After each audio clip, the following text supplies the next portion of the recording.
ਓੰਕਾਰ ਸਤਨਾਮ ਕਰਤਾ ਪੁਰਖ ਨਿਰਭਉ ਨਿਰਵੈਰ ਅਕਾਲ ਮੂਰਤ ਅਜੂਨੀ ਸੈਭੰ ਗੁਰ ਪ੍ਰਸਾਦ। परम सन्मानयोग गुरु रूप गुरु प्यारी साध संगत जीओ, गज वज के फतेह प्रवानो जी। वाहिगुरु जी का खालसा वाहिगुरु जी की फतेह। दास दा जो मजमून है आप जी दे नाल विचार सांझे करन दा वो है भट्टां दी बाणी विच आए गुरमत सिद्धांत। श्री गुरु ग्रंथ साहिब जी विच 5 शहीदां ते 30 जिंदा शहीदां दी बाणी दर्ज है, जिन्हां विच 6 सतगुरु जी साहिबान, 15 भगत, 3 गुरसिख ते 11 भट्ट। भट्ट सल जी, भट्ट नल जी, भट्ट बल जी, भट्ट भल जी, भट्ट कीरत जी, भट्ट जालप जी, भट्ट मथुरा जी, भट्ट ग्यंद जी, भट्ट भिखा जी, भट्ट कलसहार ते भट्ट हरबंस जी की बाणी दर्ज है। ये भट्ट जिथे कलम के धनी सन उत्थे तेग दे भी महान योधे सन। ये भट्ट श्री गुरु नानक देव जी महाराज जी वालों पाई हुई इस कसवट्टी ते पूरे पूरे उतरते सन। जो तो प्रेम खिलन का चाओ, सिर धर तली गली मेरी आओ, इत मार्ग पैर धरीजै, सिर दीजै कान ना जीजै। वो महान 5 शहीद जिन्हां दी बाणी श्री गुरु ग्रंथ साहिब च दर्ज है, उन्हां विच 2 शहीद भट्ट कीरत जी ते भट्ट मथुरा जी इन्हां 11 भट्टां विच होए, जिन्हां ने 6वें पातशाह दे वेले अमृतसर दे होए तीजे जंग विच मुगलां विरुद्ध तलवार दे जोर विखाउंदे होए मैदाने जंग विच खुद भी शहादत दे जाम पीते। ते जदों जदों भी पंथ नूं लोड़ पई इन्हां अगों भट्टां दे परिवारां विच भी पंथली शहादतां दित्तियां गईयां। ये भट्ट सन 1581 ईस्वी विच गोइंदवाल विखे श्री गुरु अर्जन देव जी महाराज जी की शरण विच आए, जिन्हां ने कि श्री गुरु अर्जन देव जी महाराज अते पहले 4 सतगुरां जी की उस्तत विच 123 सोईए उचारण किए। इन्हां द्वारा उचारण की बाणी नूं श्री गुरु अर्जन देव जी महाराज जी द्वारा श्री गुरु ग्रंथ साहिब विच संकलित कर दिता गया, क्योंकि इस पिछे गुरबाणी का महान फलसफा काम कर रहा सी। इक्का बाणी एक गुर इक्को शब्द विचार, भाव के भट्ट साहिबान की बाणी गुरमत के सिद्धांतां दे नाल पूरी तरह मेल खांदी सी। सो आओ साध संगत जीओ, असी ऐसे महान कहनी अते करनी दे पूरे सूरबीर योद्धियां द्वारा उचारण की बाणी विच आए गुरमत सिद्धांतां दी हुण विचार दे नाल जुड़िए। भाई गुरदास जी के कथन के अनुसार श्री गुरु नानक देव जी महाराज ने जगत विच प्रभु का नाम रूपी सिक्का चला के निर्मल पंथ भाव सिख धर्म की नींह रखी, ते बाकी सतगुरु जी साहिबान ने भी उसे गुरमत गाड़ी राह ते चलते हुए जगत जलंधे नूं प्रभु के नाम नाल जोड़िया। मारिया सिक्का जगत विच, नानक निर्मल पंथ चलाया। ते इस ही महान निर्मल पंथ की उपमा करते हुए भट्ट ग्यंद जी बचन करते हैं, गुरु नानक निकट बसै बनवारी, तिन लहना थाप जोत जगतारी, लहने पंथ धर्म का किया, अमरदास पल्ले को दिया, तिन श्री रामदास सो डी थिर थप्यो, हर का नाम अखैनिद अप्यो।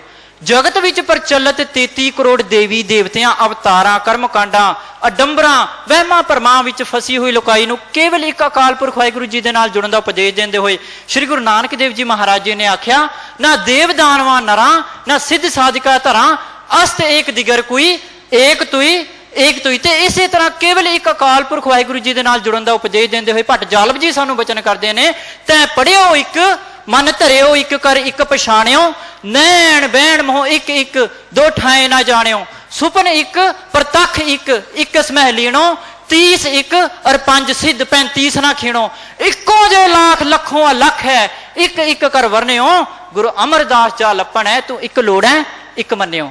हुण वो जो एक अकाल पुरख वाहिगुरू है वो रहिंदा कित्थे है, उसका ठिकाना कित्थे है? गुरमत दा पावन उपदेश, हिंदू पूजा देहरा मुसलमान मसीत, नामे सोई सेव्या जह देहरा नाम मसीत। भावो अकाल पुरख वाहिगुरू किसी मंदिर मस्जिद गुरुद्वारे या चर्च के अंदर कैद नहीं, वो रहिंदा कित्थे है? एक अनेक व्यापक पूरक जत देखो तत सोई, माया चितर विचित्र विमोहित बिरला बुझे कोई, सब गोबिंद है सब गोबिंद है, गोबिंद बिन नहीं कोई। भाव वो अकाल पुरख वाहिगुरू तां सर्व व्यापक है ते ब्रह्मंड के जरे जरे विच व्याप रहा है। ते इसे महान सिद्धांत के अनुसार परमात्मा नूं सर्व व्यापक मनदे होए भट्ट मथुरा जी सानू बचन करते हैं, धरन गगन नवखंड में है, जोत सब रूपी रहियो भर, भन मथुरा कछ भेद नहीं, गुरु अर्जुन प्रतख हर। मनुख के जीवन के अंदर गुरु की की अहमियत है, इसनूं बयान करते हुए श्री गुरु नानक देव जी महाराज फरमान करते हैं, मत को भरम भुलै संसार, गुर बिन कोय न उतरस पार, गुर करता गुर करना जोग, गुर परमेश्वर है पी होग, कहो नानक प्रभ है जनाई, बिन गुर मुक्त ना पाइए भाई। तो इसे तरह गुरु की अहमियत नूं बयान करते हुए भट्ट नाल जी सानू बचन कर रहे हैं, गुर बिन घोर अंधार, गुरु बिन समझ ना आवे, गुरु बिन सुरत ना सिद्ध, गुरु बिन मुक्त ना पावे। हुण साध संगत जीओ, इत्थे सवाल पैदा होंदा है कि गुरु कौन है? गुरमत ने कभी भी किसी निजी शख्सियत ਜਾਂ ਸਰੀਰ ਨੂੰ ਗੁਰੂ ਨਹੀਂ ਮੰਨਿਆ। ਗੁਰੂ ਕੌਣ ਹੈ?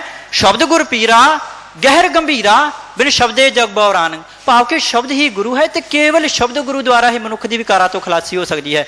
ਤੇ ਇਸੇ ਤਰ੍ਹਾਂ ਸ਼ਬਦ ਗੁਰੂ ਭਾਵ ਕੇਵਲ ਗੁਰੂ ਗ੍ਰੰਥ ਸਾਹਿਬ ਜੀ ਮਹਾਰਾਜ ਜੀ ਦੇ ਲੜ ਲੱਗਣ ਦੀ ਸਾਨੂੰ ਪ੍ਰੇਰਣਾ ਕਰਦੇ ਹੋਏ ਭੱਟ ਨਾਲ ਜੀ ਬਚਨ ਕਰਦੇ ਨੇ, ਕੱਚੋਂ ਕੰਚਨ ਭਇਓ ਸ਼ਬਦ ਗੁਰ ਸ਼ਰਵਣੈ ਸੁਣਿਓ, ਬਿਖਤੇ ਅੰਮ੍ਰਿਤ ਹੋਇਓ ਨਾਮ ਸਤਿਗੁਰਮੁਖ ਭਣਿਓ, ਲੋਹੋਂ ਹੋਇਓ ਲਾਲ ਨਦਰ ਸਤਿਗੁਰ ਜਦ ਧਾਰੈ, ਪਾਹਣ ਮਾਨਕ ਕਰੈ ਗਿਆਨ ਗੁਰ ਕਹਿਓ ਵਿਚਾਰੈ, ਕਾਠੋਂ ਸ਼੍ਰੀਖੰਡ ਸਤਿਗੁਰ ਕੀਓ ਦੁਖ ਦਰਿਦਰ ਤਿਨਕੇ ਗਏ, ਸਤਿਗੁਰੂ ਚਰਨ ਜਿਨ ਪਰਸਿਆ ਸੇ ਪਸ਼ ਪ੍ਰੇਤ ਸੁਰ ਨਰ ਭਏ।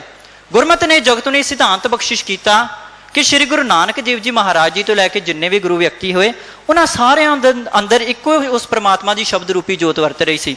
ਜੋਤ ਓਹਾ ਜੁਗਤ ਸਾਏ ਸ਼ਹਿਕਾਇਆ ਫੇਰ ਪਲਟੀਏ। ਤੇ ਇਸੇ ਤਰ੍ਹਾਂ ਸਾਰੇ ਸਤਿਗੁਰੂ ਜੀ ਮਹਾਰਾਜ ਜੀ ਦੇ ਵਿੱਚ ਇੱਕੋ ਸ਼ਬਦ ਰੂਪੀ ਜੋਤ ਦੇ ਸਿਧਾਂਤ ਨੂੰ ਦ੍ਰਿੜ ਕਰਾਉਂਦੇ ਹੋਏ ਭੱਟ ਮਥੁਰਾ ਜੀ ਸਾਨੂੰ ਬਚਨ ਕਰਦੇ ਨੇ, ਜੋਤ ਰੂਪ ਹਰ ਆਪ ਗੁਰੂ ਨਾਨਕ ਕਹਾਇਓ, ਤਾਂ ਤੇ ਅੰਗਦ ਭਇਓ ਤਤ ਸਿਉ ਤਤ ਮਿਲਾਇਓ, ਅੰਗਦ ਕਿਰਪਾ ਧਾਰ ਅਮਰ ਸਤਿਗੁਰ ਥਿਰ ਕੀਓ, ਅਮਰਦਾਸ ਅੰਮ੍ਰਿਤ ਛਤਰ ਗੁਰੂ ਰਾਮ ਮਹਿ ਦਿਓ, ਗੁਰੂ ਰਾਮਦਾਸ ਦਰਸ਼ਨ ਪਰਸ ਕਹਿ ਮਥੁਰਾ ਅੰਮ੍ਰਿਤ ਬੈਣ, ਮੂਰਤ ਪੰਚ ਪ੍ਰਮਾਣ ਪੁਰਖ ਗੁਰੂ ਅਰਜਨ ਪਿੱਖੋਂ ਨੈਣ।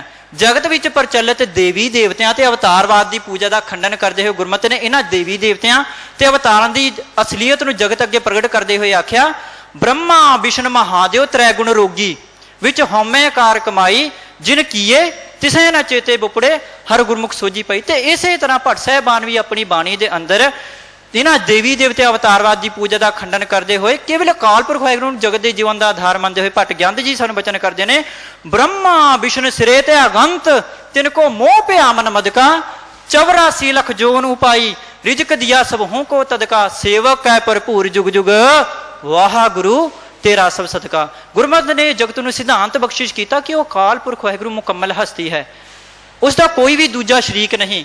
ਉਹੀ ਅਕਾਲ ਪੁਰਖ ਵਾਹਿਗੁਰੂ ਸਰਬ ਕਲਾ ਸਮਰੱਥ ਸਾਰੇ ਕਾਰਨਾਂ ਦਾ ਕਰਤਾ ਹੈ, ਉਹੀ ਸ੍ਰਿਸ਼ਟੀ ਦਾ ਆਦਿ ਤੇ ਅੰਤ ਹੈ, ਕਰਨ ਕਾਰਨ ਸਮਰੱਥ ਹੈ, ਕਹੋ ਨਾਨਕ ਵਿਚਾਰ ਕਾਰਨ ਕਰਤੇ ਵਸ ਹੈ, ਜਿਨ ਕਲ ਰੱਖੀ ਧਾਰ।